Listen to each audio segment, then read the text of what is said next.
De los 4 evangelios que encontramos en la Biblia, el más amado, el más leído, es el Evangelio de Juan. Bienvenidos a Escuela Sabática Práctica.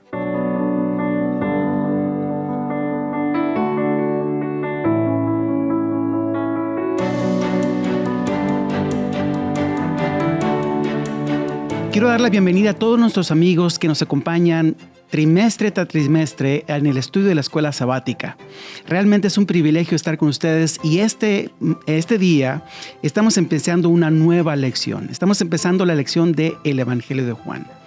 El Evangelio de Juan es un libro amado realmente. El autor es el discípulo amado, pero realmente es conocido como el Evangelio amado. Tiene menos milagros de Jesús. Tiene discursos más largos de Jesús, pero habla de Jesús con mayor profundidad, es diferente. Y este trimestre nos vamos a profundizar, a estudiar, a gozarnos con el libro de Juan. Bienvenidos una vez más a Escuela Sabática Práctica. Quiero aprovechar este momento para darle las gracias a la Unión del Atlántico por haber dirigido la lección de Marcos en el trimestre que terminó. Ha sido una gran bendición y deseamos que Dios les siga bendiciendo en su ministerio. Mi nombre es Félix Aidid Cortés, soy profesor de literatura del Nuevo Testamento en la Universidad de Andrews y es un placer dirigirles durante este trimestre en el estudio de la lección.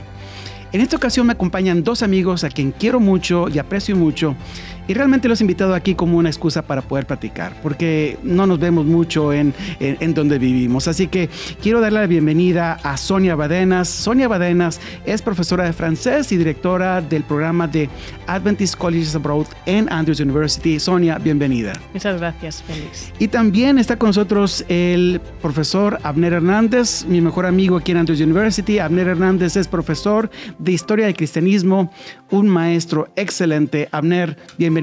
Gracias, un placer estar acá. Bueno, ustedes saben que vamos a pasar un tiempo muy agradable durante este día.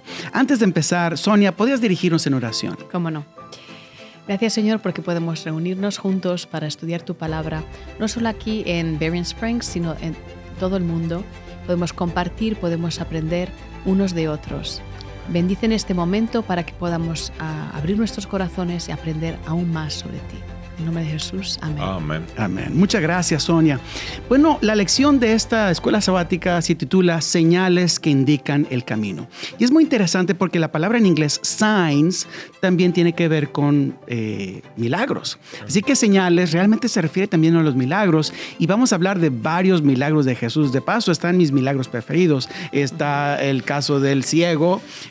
Yo sé que tú haces algunas cosas en cuanto al ciego. Está el caso del paralítico de Bethesda. Y hay otros casos ahí, el milagro de las bodas de Caná. Pero la primera pregunta que me surgió al leer esta lección de escuela sabática es, estas señales que indican el camino, ¿de qué camino estamos hablando? ¿A dónde lleva este camino? Abner, ¿qué podrías decirnos tú en cuanto a esto?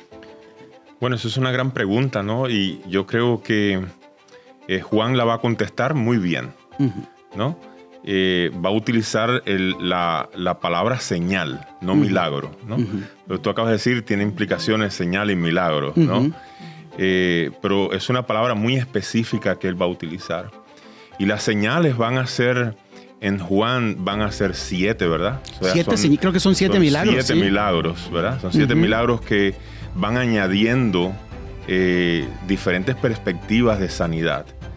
Y diferentes perspectivas cómo Jesús enfrenta las condiciones de todas estas personas y en todos estos milagros, porque son distintos. Y es muy interesante que después de cada milagro viene un discurso.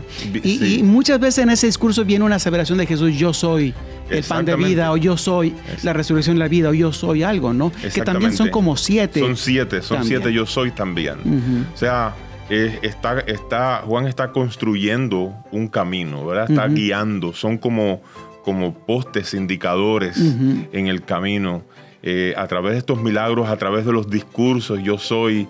Y a mí me parece que el camino que señalan es precisamente la construcción de la fe y la confianza en Jesús. O sea, ese es el camino, esa es la señal. Están señalando el camino hacia esa realidad, a construir la confianza en Jesús como el Dios entre ellos. Es muy interesante porque yo creo que esto está relacionado con lo que dice Juan 20, 30 al 31, que dice: Jesús hizo en presencia de sus discípulos otros muchos milagros, señales, ¿verdad? Que no han sido recogidos en este libro. Estos han sido narrados para que ustedes crean que Jesús es el Mesías, el Hijo de Dios, y para que creyendo tengan vida por medio de Él, ¿no es cierto? Entonces, es un milagro hacia Jesús y hemos llegado cuando ponemos nuestra confianza en Él, ¿verdad? Qué interesante, ¿no? Sonia, el primer milagro de Jesús en las bodas de Caná. Yo, cuando estaba leyendo esta historia, dije, bueno, si Jesús hubiera sido un invitado en mi boda, bueno, fue invitado, pero no estaba en forma corporal, ¿no?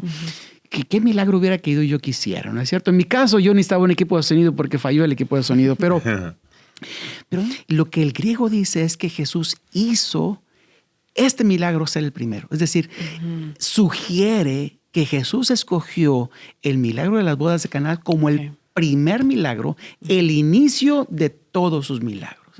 ¿Por qué crees tú que Jesús escoge este milagro para ser el primero? Sí, es muy interesante. Me ha gustado mucho lo que habéis dicho desde el principio. De hecho, el libro de Juan, si miramos la estructura, incluso el primer capítulo, quién es Jesús, Juan el Bautista, etcétera, ¿no? Yo creo que Jesús hizo el primer milagro en unas bodas porque Jesús quiere estar con nosotros siempre. Y porque creo que esto atestigua de quién es Jesús. Jesús creó la primera pareja, que fue Adán y Eva, e instituyó el matrimonio. Y entonces yo creo que en su revelación entre nosotros en la tierra, Él como que corrobora que esta institución es suya y Él quiere estar con nosotros en todo lo que hacemos. En los momentos difíciles, en los momentos felices y, como no, en una fiesta, ¿no? Ajá. Sí. Y a mí me parece, por ejemplo, ¿no?, que a la historia, el principio de la historia de la humanidad, una de las cosas que fallaron fue el matrimonio, ¿no? Sí. Eva se separó de su esposo, no sabemos por qué. Aquí tenemos en este relato, yo me fui a leer a Elena de White, lo que ella cuenta sobre estas bodas, y también me fui a leer un libro al que tengo mucho cariño, que es Encuentros, del pastor Badenas, y Encuentros decisivos. Y ahí él da, entre otras lecciones, 3 lecciones de qué es lo que fue bien en esa boda. La primera era haber invitado a Jesús. Claro. Como tú has dicho, la invitamos. En el caso de mi esposo y yo, hicimos un símbolo, digamos, físico de la invitación de Jesús a nuestra boda. En nuestra familia hay una costumbre de un anillo de bodas, y la abuela de David le regaló el anillo de su abuelo y de su bisabuelo. Dijo, y con estos vais a hacer los vuestros, como uniendo, ¿no?, nuestras familias.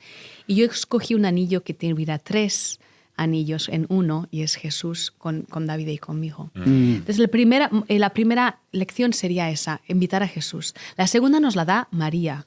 Hacer lo que diga. Hacer lo que diga Jesús. Hacer lo que diga Jesús. Es decir, que en nuestro matrimonio nos irá bien si estamos con Jesús y si hacemos lo que Jesús nos dice. Y la tercera lección nos la da Jesús mismo. Él dice utilizarlo enseguida. Servir el vino enseguida. Es decir, es el momento, es ahora. No guardarlo para otro momento, cuando yo haga esto, cuando otro día, sino hoy. Hoy es el día. Y esto me gustó mucho. Qué interesante, Sonia, porque esta obra de Jesús en la boda empieza a restaurar el gran problema humano, empieza a restaurarlo a través del matrimonio, ¿verdad? Y creo que el matrimonio son las cosas que han fracasado en esa sociedad, y es una cosa que hay que arreglar primero, ¿no es cierto? Y sí, otra cosa que me parece muy interesante es que, bueno, el vino, bueno, también Jesús dice que yo soy la vid. Entonces es interesante, en algunos de los milagros que vemos, yo soy la vid y Jesús crea vino. Yo soy el pan de vida y Jesús multiplica los panes. Tenemos también muchas, en los milagros, estos 7 yo sois, ¿no? Uno interesante es que sería que en una fiesta pues tiene que haber alegría. Y muchas veces pensamos que el vino es la alegría. O si no, si preguntas a un niño, ¿quieres agua o jugo? El nene te va a decir jugo. Entonces, en esta boda tenemos un problema muy grave, del cual los novios mismos no se han dado cuenta. Y es que ha terminado el vino. Y aquí tenemos a Jesús salvando a la raíz un problema que hubiera sido tremendo. Claro. Mi madre dice que en su pueblo, en una boda de las de pueblo, faltó la comida y la madre de la novia murió a los 3 meses. Oh, sí, de vergüenza. Un disgusto tremendo. Wow. Entonces, aquí Jesús está salvando su matrimonio de raíz, de una vergüenza que hubiera sido eterna. Bueno, eterna, digamos, para el pueblo. Pero por lo menos le hubiera parecido eterna al novio y la novia, yo creo. Entonces, ¿por qué Jesús está en esta boda? Porque Jesús cree en el matrimonio. La pareja es esencial en la familia, la influencia que nosotros tenemos, ¿no? Con nuestros hijos. Y nuestros hijos con lo que aprenden en la sociedad. Y entonces Jesús quiere estar ahí en el núcleo. Y qué interesante. ¿Qué otras lecciones encontramos en esta historia de la parábola de Caná, Abner? De la boda. De las bodas, ¿no? ¿Qué otra cosa has encontrado tú en esta historia? Bueno, tú sabes, a mí me llama muchos elementos la atención en las bodas de Caná, ¿no? Y como tú decías, Juan es el libro más amado. Y yo he hecho algunas series de predicación sobre los yo soy, los 7 milagros. Pero de esta boda tengo toda una serie de 7 sermones. De la boda. Solo de la boda, Wow. ¿no? Las imágenes son tan significativas, ¿no? Porque Jesús viene también con sus discípulos. O sea, los incluye, los trae con ellos. Y a mí me parece, como dice Sonia, está queriendo decir algo con eso. ¿Y qué crees tú que es lo que está queriendo decir? Involucrarlos en esa restauración de la familia. Tú sabes que estos discípulos de que pertenecían a toda esta zona no eran consideradas las mejores zonas de Israel, ¿verdad? De Judá en ese tiempo. Así que yo creo que los trae para empezar el proceso de restauración en sus hogares, mismos, en sus relaciones mismas, porque sabemos cómo eran sus caracteres. De hecho, en uno de los sermones yo hablo de los discípulos y quiénes eran. Y uso también el libro de tu padre, ¿no? Que has mencionado. Bueno, ya que se menciona mucho el libro, sí. Encuentros, tu papá es el pastor Badenas, Roberto Badenas, y ese libro Encuentros es maravilloso. Nosotros lo tenemos en casa, lo hemos leído varias veces. Qué increíble, ¿no? Pero también como es la lección práctica que estamos diciendo, el vino puede también representar la realidad de la vida, y a veces el vino de la vida se termina, ¿no? Se agota. Se agria. Se agria. Ahora, eso es muy interesante porque Elena de White dice que en sus comentarios sobre este pasaje que el vino que Jesús reproduce es un vino que no es fermentado, ¿verdad? Pero el vino se puede fermentar. Se puede fermentar. Y en la Biblia el vino es relacionado con el vino de la ira de Dios, ¿verdad? La mujer ramera en Apocalipsis tiene el vino fermentado con el cual embriaga a las naciones, ¿no es cierto? Entonces, las bendiciones de Dios que no se mantienen frescas llegan a ser una maldición para otros. Bueno, esta plática es muy interesante. Vamos a ir a un corte musical y regresamos en un momento. No se vayan, venimos en un instante.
Por la eternidad.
Qué hermoso canto hemos escuchado. Sabes, Abner y Sonia, que este canto es un canto original para esta serie de este trimestre. Qué bien. Yo invito a todos los que nos están escuchando que lo graben, el canto, lo memoricen, lo compartan, lo disfruten porque fue hecho especialmente para este trimestre.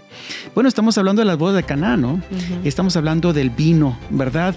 El vino fresco de las bendiciones de Dios, el evangelio es parte de este vino, ¿verdad? De alegría que Dios nos da. Pero ese se puede agriar, se puede fermentar y llega a ser el evangelio del enemigo, ¿verdad? Porque el enemigo utiliza lo que es de Dios y lo trastorna, lo fermenta, ¿verdad? Y crea destrucción con ello, ¿no? Qué importante es mantener el evangelio fresco, ¿no? Ahora, Sonia, Jesús regresa meses después. ¿Verdad? Jesús se va a Jerusalén, se hace muy famoso allá, limpia el templo, empieza a bautizar muchos discípulos, la gente empieza a decir, está bautizando más discípulos de Juan que Juan, lo cual ya es un problema porque Juan es muy famoso. Y Jesús dice, mejor me voy, me regreso, y se regresa, ¿verdad? Y cuando regresa llega a Caná, ahora es famoso. Ahora todo el mundo viene a ver a Jesús, que crea una expectativa y viene un oficial del rey. Viaja alrededor de unos 35 kilómetros. Su hijo se está muriendo y lo encuentra. Pero cuando él le pide a Jesús que sane a su hijo, Jesús le dice, si ustedes solamente van a creer si ven milagros. A mí me pareció una respuesta un poco dura, especialmente para un padre que tiene a su hijo muriendo. ¿Por qué Jesús le dice esto a este padre? Yo creo que tiene que ver con la sección justo anterior, en que Jesús está triste porque los samaritanos han creído en él, sin conocerle mucho, porque el episodio de antes, el de la mujer samaritana, claro, han creído en él y los suyos no creen en él. Y él dice a sus discípulos, es que no hay ningún profeta en su propia tierra. ¿Qué tragedia, no es cierto? Entonces, además, leyendo Elena White, ella dice que este oficial había decidido que creerían en Jesús solo si Jesús curaba a su hijo. Y Jesús quería que este padre se diera cuenta que él mismo necesitaba a Jesús. Necesitaba un milagro a largo plazo. Este oficial quería, bueno, que Jesús cure a mi hijo ahora, pero Jesús quiere curarle para siempre. Y muchas veces nosotros, como Tomás, decimos, creeré si lo veo. Y Jesús nos dice, cree primero y lo verás después. Entonces, me parece muy interesante que en Hebreos 11 nos dice que la fe es la certeza de recibir lo que se espera y la certidumbre de lo que no se ve. Entonces, cuán bonito sería más bien que nosotros pudiéramos creer antes de ver. Yo creo que Jesús está empujando a este señor a creer antes de ver. Y yo creo que es lo que hace este señor, ¿no es cierto? De hecho, este señor es maravilloso. Jesús le dice, habla con él, y este señor le insiste, por favor, ven a mi casa, porque se está muriendo. Jesús le dice, ve, que has sido sanado. Ya está sanado. Y este señor se lo cree. Y en vez de, Elena White también nos dice que en vez de volver en el día, este señor va tranquilamente a su casa. Es decir, que por el camino va regocijándose de que él está seguro que Dios le ha contestado sin verlo. Fíjate, son 35 kilómetros. Yo como conquistador caminado. Y sí, y tú lo puedes hacer en mediodía. O sea, puedes hacerlo. Si ya has crecido, caminas más rápido. Él podía haber regresado ese día probablemente o acercarse bastante. Pero es hasta el siguiente día. Y parece que es después de la hora en que Jesús lo sana, ¿no es cierto? Exactamente, 24 horas después. La Biblia no dice qué hizo la Biblia no dice qué hizo este señor. Yo tengo una teoría. Mi teoría es que se quedó a escuchar el sermón de Jesús. Yo digo, dijo, me voy a quedar a ver qué dice. Quiero saber más de él, ¿no? No sé, vamos a preguntar cuando lleguemos al reino de los cielos, ¿no es cierto? Pero qué interesante es esta historia, ¿no? Sabes que esta idea hasta que si no ves, no van a creer. Y yo tuve un hijo muy enfermo y una de las cosas que a mí me preocupaban era, ¿tengo suficiente fe como para que mi hijo sea sanado? ¿O será que yo soy un obstáculo para que Dios sane a mi hijo, no? Y de hecho, Una persona una vez vino y me dijo, Félix me dijo, perdónanos porque no tenemos suficiente fe como para que Dios escucha nuestras oraciones. Yo creo que no es así. Yeah. Yo creo que Dios sí nos escucha y a veces Él no puede sanar o decide no sanar por alguna razón y tiene todo el derecho para hacerlo. Siempre va a hacer lo mejor. Pero este asunto de la fe y el creer, ¿no es cierto? Es tan importante. Tenemos otro padre. En algún momento tú me mencionaste, Sonia, parecido con el otro padre, Marcos 9, de un padre que trae a su hijo y le dice algo parecido a Jesús. Y le dice, ayúdame a creer, ¿no? También tenemos la hija de Jairo, ¿no? Claro. Sí, ayúdame a creer. Entonces, ¿qué es realmente creer? Le dice, Señor, creo. Y luego después le dice, ayuda a mi incredulidad. Exacto. Es decir, creo, pero no creo suficiente, pero ayúdame, ten misericordia. Y podría ser que la fe es esta compromiso que nosotros que tenemos que creer en Dios sin entenderlo. Uh-huh. ¿Podemos creer a Dios sin entender el silencio de Dios? Uh-huh. ¿Podemos creer en Dios a pesar de no ver los resultados que queremos? Creer significa ausencia de duda, Sonia. Sí. Sí, ausencia de duda. Sí. Pero O puede ser que una persona tenga ciertas dudas. Por ejemplo, yo puedo orarle a Dios y Dios puede decirme, sabes, yo no estoy seguro que Dios lo va a sanar, pero sí creo en Él. exacto. Hay una convivencia entre fe y puede haber una convivencia entre fe y duda, ¿no es cierto? Sí, cuando la duda no quiere decir que no confío en Dios. Correcto. La duda no es en Dios, sino la duda es en lo que va a pasar en este Exacto. preciso Y a caso. pesar de no entender a Dios, sí, seguir confiando en que Dios sabe lo mejor. Claro. Ahora, la otra pregunta, Avner, que yo quería hacerte, ¿verdad? Es la pregunta que tiene que ver con el caso del paralítico de Bethesda, ¿verdad? Jesús va al estanque, se encuentra un hombre que tiene 38 años enfermo y lo escoge. Y ya viene la pregunta, ¿por qué Jesús no sana a todos, hombre? Todos ahí están enfermos, ¿por qué no los sana a todos, verdad? Y luego, ¿por qué le dice que tome su cama, ¿no? ¿Qué nos puedes decir en cuanto a este? ¿No? Sí, y por qué le pregunta, ¿quiere ser sano? Una pregunta un poco extraña, ¿no? Cuéntanos un poco en cuanto a este pasaje. Bueno, esa es una historia muy impresionante, ¿no? Uh-huh. La del paralítico. Son muchos años enfermo. Uh-huh. Y a mí me llamó la atención de la pregunta que tú haces, ¿por qué le dice quiere ser sano? Uh-huh. Y a mí me parece que la pregunta es porque Jesús quiere enfocarlo en el problema. Uh-huh. Porque cuando Jesús le pregunta, tú notas que Él no responde a esa pregunta, no le dice quiero. No. Él se enfoca en lo que Él piensa que es la solución. No puedo llegar, no puedo tengo llegar, nada que me lleve. El agua se mueve, no puedo ir, otros llegan primero. Es decir, que Jesús le dice, ¿pero qué quieres tú? ¿Quieres ser sano? Pero Él está enfocado en las soluciones que Él piensa que son Y Dios tiene una solución completamente diferente. Y Dios tiene una solución completamente diferente para Él. Y yo creo que por eso le hace la pregunta. Y quizás hasta él había aceptado su condición, ¿no? Yo creo que la lección de escuela sabática lo dice. Porque a veces tú llevas tanto tiempo enfermo. Yo recuerdo cuando era niño, tenía 12, 13 años, tuve un tumor en mi tibia izquierda. Ajá. ¿No? Así que tuvieron que operarme y hacerme cosas en el hueso y me pusieron un yeso, ¿verdad? ¿Le decimos yeso? Un yeso, en una español, férula. Uh-huh. Yo estuve con eso más de 2 años. Wow.